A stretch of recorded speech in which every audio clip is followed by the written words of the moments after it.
J'écris à toutes les personnes qui ont renoncé à une partie d'elles-mêmes pour quelqu'un d'autre et que personne n'a jamais reconnu. Pas de prix, pas de trophée, pas de Grammys, pas de Emmys, pas de Pulitzers, pas de New York Times. Seul Dieu sait à quel point vous avez été écrasé pour produire le vin que vous êtes devenu. Nous sommes à Dallas, au Texas, et le Bishop est avec nous et nous parlons de vin. Pour une raison qui m'échappe. Je ne sais pas pourquoi, mais le Bishop est venu pour parler de vin. Je ne sais vraiment pas ce qui se passe ici, mais... Désolé, Bishop. C'est le dimanche de la Sainte Seine. C'est le dimanche de la Sainte Seine. Donc, nous parlons donc d'un sujet. Dites-nous ce que nous allons parler pendant 1 heure ensemble. Nous allons parler d'un sujet qui a mis l'Église mal à l'aise.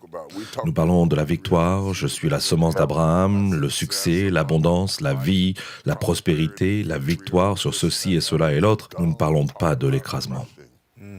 Le livre s'intitule « Crushing » parce que l'emblème de notre foi est une salle d'exécution. La croix était une chambre d'exécution.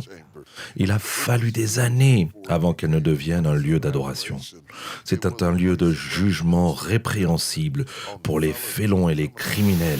Et notre Christ est mort de la manière la plus idieuse sur une croix, nu devant tous ses disciples, écrasé dans son image. Sa richesse et son influence ont été anéanties lorsqu'il s'est vidé de son sang en se tordant sur la croix. Et pourtant, nous ne disons rien de la souffrance. Quand les gens souffrent en tant que saints, ils le font en silence parce que nous nous sentons obligés de nous dire les uns aux autres que nous ne vivons rien. J'ai écrit Crushing, parce que je crois que l'écrasement n'est qu'une étape vers la conquête. Et une fois que vous avez traversé vos écrasements, vous devenez un conquérant sage et fort, grâce à ce que vous avez traversé. Je ne sais pas si c'est exactement ce qui est écrit, mais j'ai lu beaucoup de ce livre.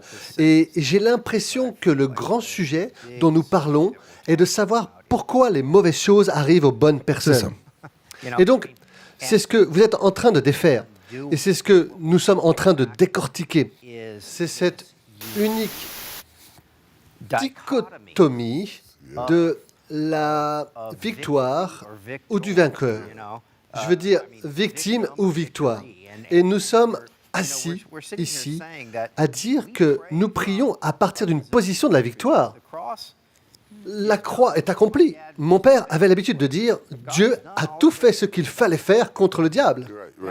Oui, ça s'appelle la croix, mais c'était il y a 2000 ans.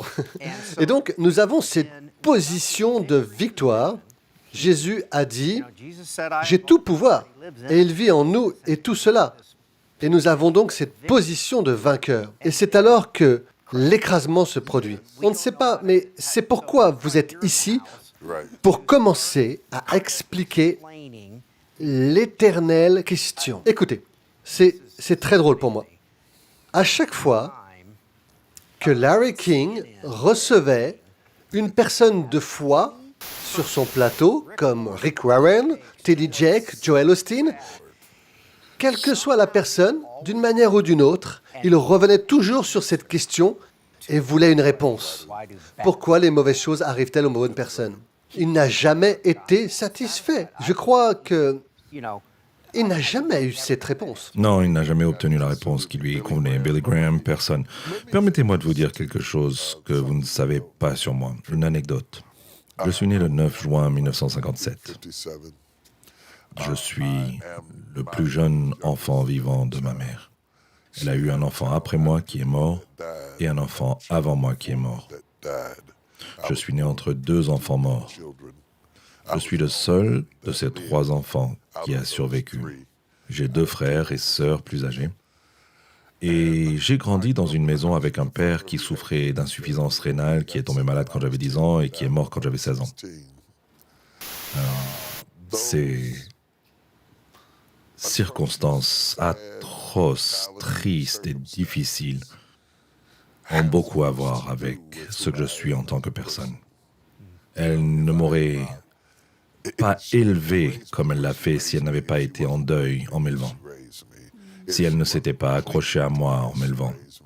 Je ne serais pas un soignant si je n'avais pas grandi dans une maison où il y avait une machine à rein. Je pouvais faire fonctionner une machine à rein, mais je ne pouvais pas faire du vélo. Cette notion de prise en charge des personnes blessées est donc inscrite dans mon ADN.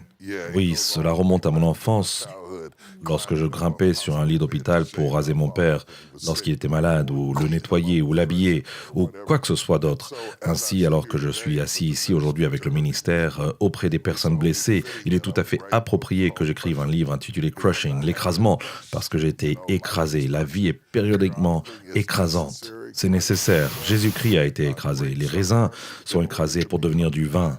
Et le but, c'est le vin. Le but est de savoir ce qu'il vous reste et non pas ce que vous avez perdu. Et en apprenant à regarder ce qui est devant vous, la Bible dit qu'il a méprisé la honte de la croix. Mais pour la joie qui lui a été réservée, il a supporté l'écrasement. Parce qu'il savait que l'écrasement allait quelque part. Et j'ai écrit ce livre pour les gens qui ont été écrasés. Qui sont écrasés, pas seulement physiquement, pas seulement par la mort, pas seulement par le Covid-19, bien que ce soit une chose horrible dont nous devrions parler, mais écrasés dans leur cœur. Si je me coupe la jambe, je peux obtenir des médicaments pour cela. Je peux prendre des médicaments contre la douleur. Si je me fais une entorse à l'orteil, je peux me procurer un bandage ou prendre un analgésique. Tout ira bien. Si je me brise le cœur, il n'y a pas de médicament pour cela. Et tant d'Américains souffrent de cœurs brisés, de problèmes familiaux, de problèmes parentaux, de problèmes domestiques. Et nous devons faire bonne figure parce que nous sommes chrétiens. Et c'est ainsi que nous nous présentons. Nous sommes des chrétiens avec nos croix autour du cou, sans jamais savoir que nos croix sont dans nos vies. Jésus a fait l'appel le plus difficile qui n'a été fait. Nous faisons des appels le dimanche, Dieu changera votre vie. Peu importe à quel point vous êtes, au plus bas, il vous